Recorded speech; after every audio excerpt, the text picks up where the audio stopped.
Mak beli apa? Ni. Yang mana? Yang mana? Ni. Berapa harga dia? Tu nombor. Berapa? Berapa harga? RM9. RM29. Memang pakai duit raya ke? Ya. Okey.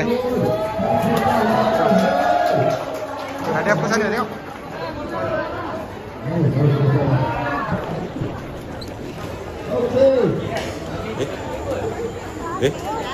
Okey,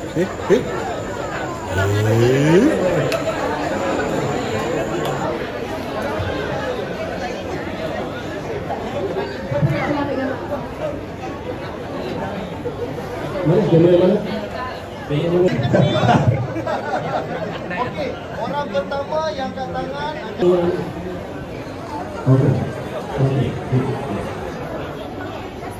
Hai, jom. Wow. Makan mana? Jom kak. Jom kak. Dah dapat lah.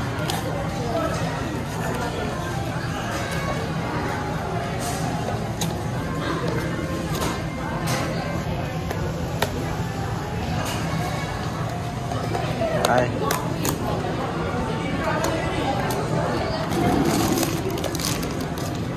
Wow, betul. We got. Wait.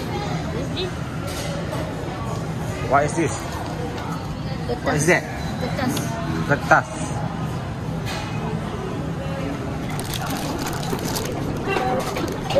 Pop.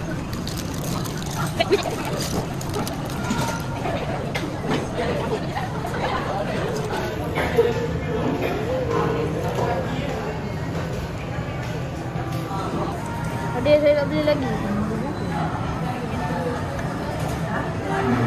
Kalau ramai like, subscribe, boleh lah beli.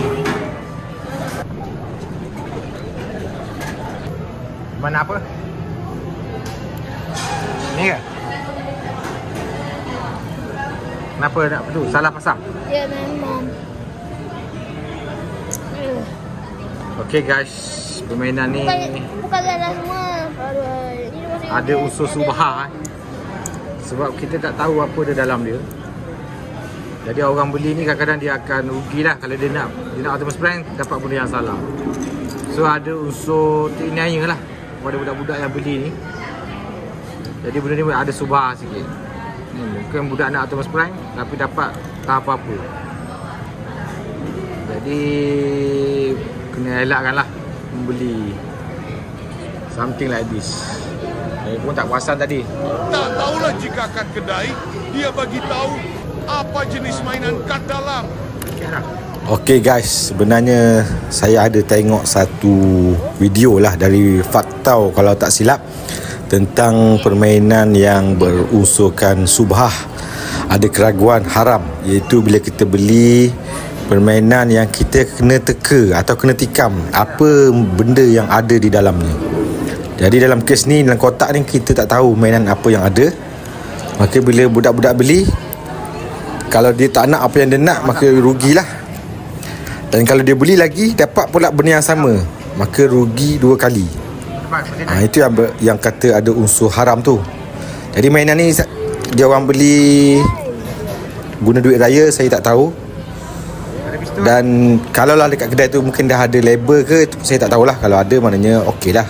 Contoh dekat kotak tu beritahu okey, kotak ni ada Optimus Prime, beli kotak ni dapatlah Optimus Prime. Tapi sekarang ni anak saya dia nak Optimus Prime, dapat pula robot yang dia tak nak. Dan dia pun cakap nak beli lagi. Nampak tak ada unsur kapitalis kat situ. Yang mana kalau anak Sugar saja nak Optimus Prime, terpaksa beli sampai 9 kotak, maka ada penindasan kat situ. Jadi saya harap dekat kedai sana adalah label. Sebab ada kad boy ke kad apa yang ada budak-budak suka beli juga. Jadi kad kulit sarung kad tu dia dah bagi tahu apa yang ada kat dalam. Maka selamatlah daripada unsur perjudian. Jadi itu sajalah. Saya tak kata mainan ni haram sebab saya tak tahu dekat kedai tadi apa yang berlaku.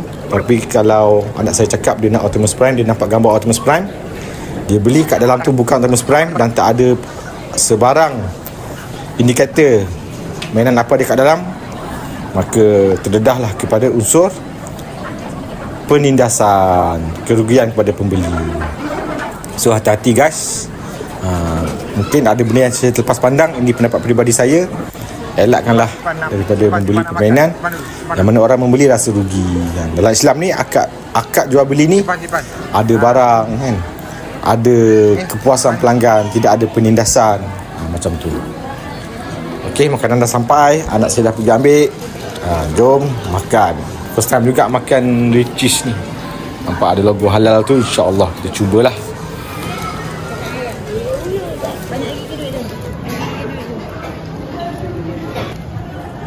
Man, suap ayah man. Suap ayah.